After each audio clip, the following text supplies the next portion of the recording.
आज lecture number 10 होने वाला है हेलो एल्केन्स हेलो एरीन्स का। और इस लेक्चर नंबर 10 में 10 में मैं पढ़ाने वाला हूँ हेलो एल्केन्स के रासायनिक गुण में धातु के साथ अभिक्रिया।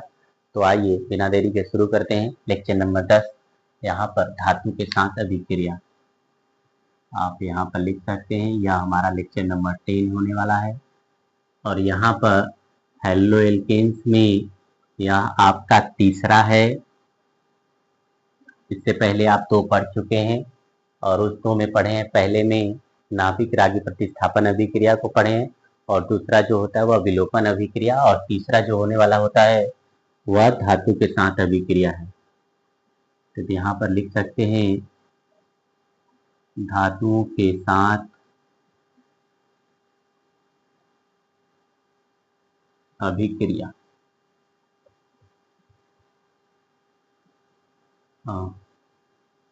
मेटल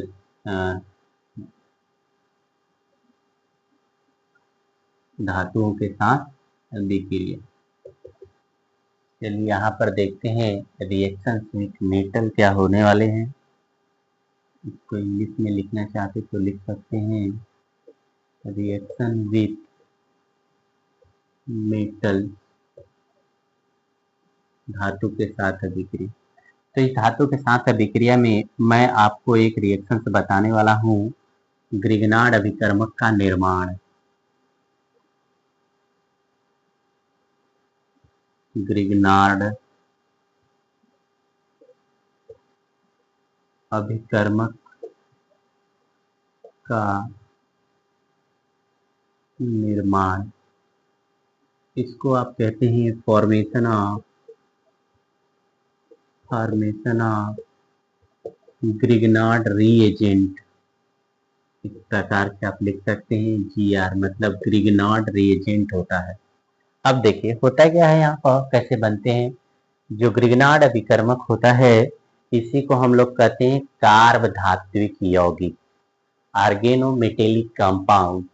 जो यहाँ पर ग्रिग्नार्ड अभिकर्मक होता है इसी को हम लोग कहते हैं कार्ब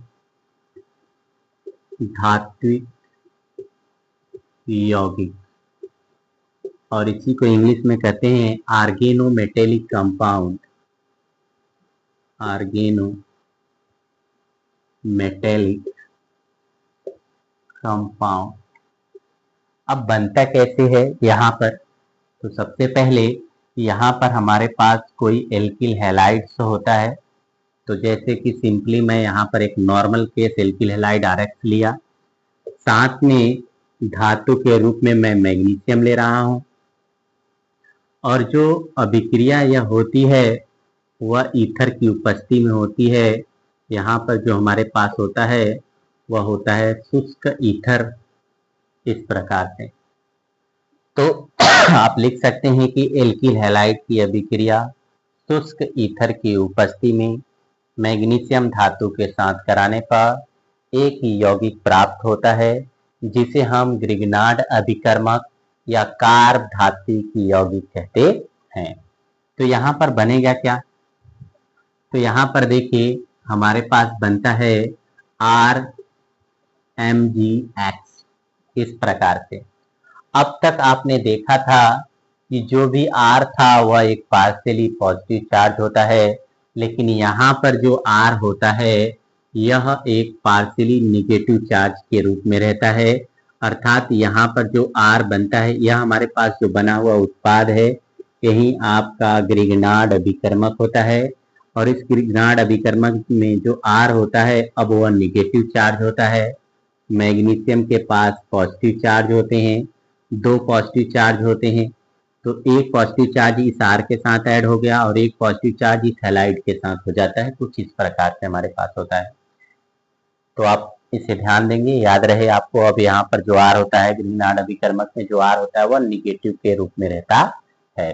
अब देखिए इसका एक एग्जाम्पल्स लेते हैं। यहाँ पर जैसे मैं ले रहा हूँ CH3 CH2I ले लिया, या आप Br ले सकते हैं या क्लोरीन का केस ले सकते हैं, और मैं ले रहा हूं यहाँ पर Mg, कुछ इस प्रकार से।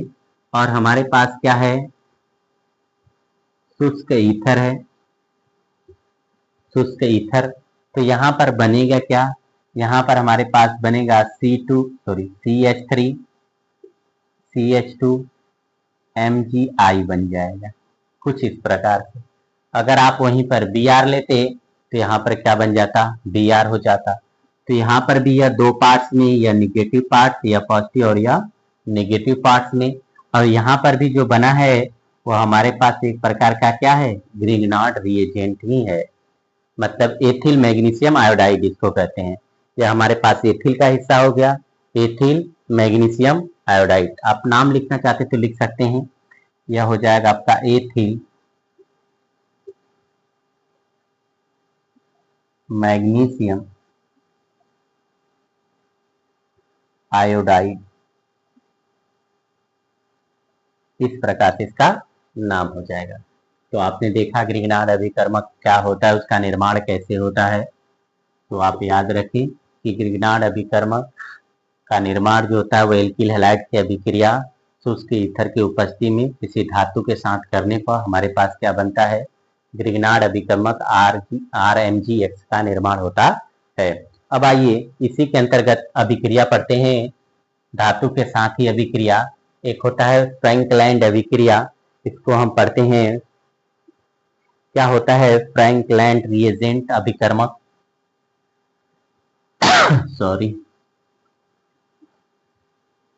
आइए देखते हैं फ्रैंकलैंड अभिक्रिया क्या होती है, इसकी चर्चा कर लेते हैं। यहाँ पर यह भी धातु के साथ की अभिक्रिया होती है और यह एग्जाम में पूछा जा सकता है, इम्पोर्टेंट है, नेमिंग रिएक्शन है यह।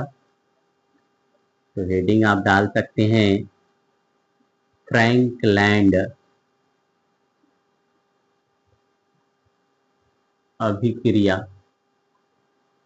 और यह एक अभिकर्मक फॉर्म होता है जिसे हम फ्रैंकलैंड अभिकर्मक के नाम से भी जानते हैं, उसे भी आप याद रखें। फ्रैंकलैंड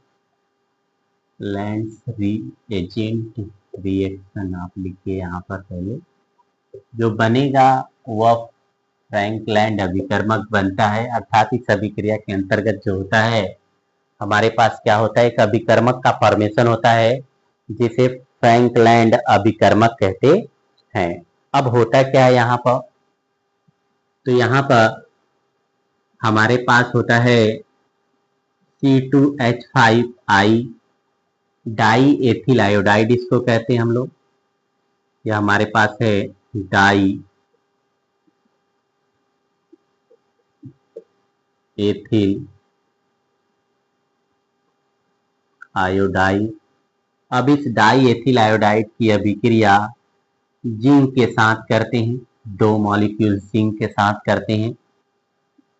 उसके बाद यह जो अभिक्रिया होती है वह कार्बन डाइऑक्साइड के वातावरण में की जाती है। अर्थात यहाँ पर हमारे पास कार्बन डाइऑक्साइड का वातावरण होना चाहिए, तभी यह प्रिपेयर्ड होगा। अब मैं यहाँ पर लिख देता हूँ कार्बन डाइऑक्साइड का वातावरण, मतलब यहाँ पर जो अभिक्रिया होगी फ्रैंकलैंड की वह कार्बन डाइऑक्साइड के वातावरण में की जाती है। तो हमारे पास क्या होता है, डाई एथिल आयोडाइड होता है, इसकी अभिक्रिया जिंक के साथ करते हैं। तो जैसे ही जिंक के साथ करते हैं यह बनाता है डाई एथिल जिंक बना देता है। क्या बना देता है, die ethyl zinc C2H5 Zn, इसका ट्वाइस रहेगा, आप ट्वाइस लिख लीजिएगा Zn ऐसे। इसका नाम होता है डाई एथिल जिंक बना देता है, जो एक प्रकार का फ्रैंकलैंड अभिकर्मक के नाम से भी जाना जाता है।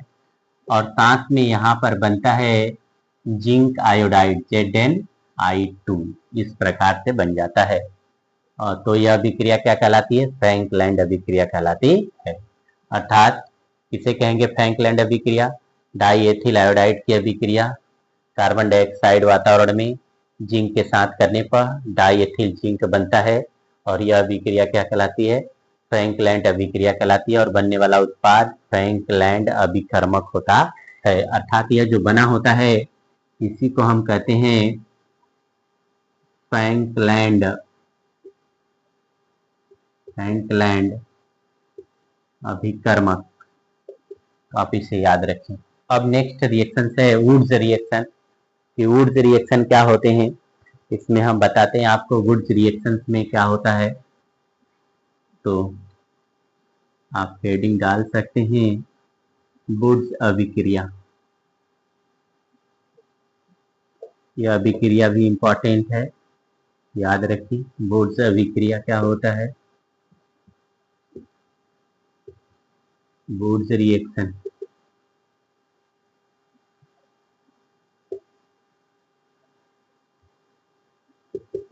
यह जो अभिक्रिया होती है, यहाँ पर भी हमारे पास क्या होता है, आप ले सकते हैं एथिल क्लोराइड या क्लोरो एथिल ले सकते हैं। एथिल क्लोराइड ही के सही रहेगा। एथिल क्लोराइड की अभिक्रिया सोडियम के साथ करते हैं, सोडियम आयोडाइड के साथ करते हैं। तत्पश्चात सोडियम आयोडाइड नहीं, सोडियम आप कहिए बेटर रहेगा। सोडियम के साथ अभिक्रिया करते हैं, तत्पश्चात क्या होता है हमारे पास, एक एल्कीन की प्राप्ति हो जाती है। आइए रिएक्शन से यहाँ पर बताते हैं आपको क्या होता है। रिएक्शन से आप समझ सकते हैं अच्छे से। हमारे पास जैसे कि CH3 CH2 और है हमारे पास Cl एथिल, मान लीजिए आपके पास क्लोराइड है, ये हमारे पास एथिल क्लोराइड है। इसकी अभिक्रिया आप सोडियम के साथ करते हैं, इसके 2 मॉलिक्यूल लिए जाते हैं, याद रखिए। एथिल क्लोराइड के कितने मॉलिक्यूल होने चाहिए, 2। और यहाँ पर जो सोडियम लेंगे वह भी हमारे पास 2 मॉलिक्यूल होगा। और इसकी अभिक्रिया जो होती है वह भी शुष्क ईथर की उपस्थिति में होती है, शुष्क ईथर की उपस्थिति में।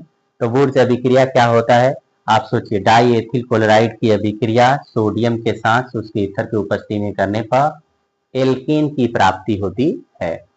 तो वह अभिक्रिया क्या कहलाती है, वह अभिक्रिया वुड्स अभिक्रिया कहलाती है।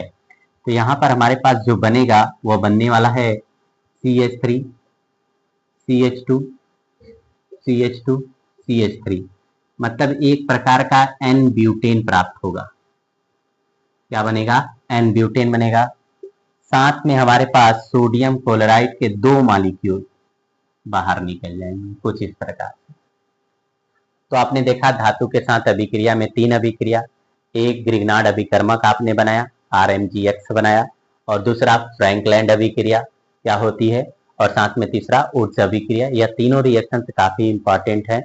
अब यहाँ पर हमारा हेलो एल्कीन्स के रासायनिक गुण खत्म होते हैं पूरी तरीके से। अब हम नेक्स्ट लेक्चर नंबर 11 में चर्चा करेंगे हेलो एरिन्स के रासायनिक गुण। तब तक के लिए इतना ही। Thank you so much guys.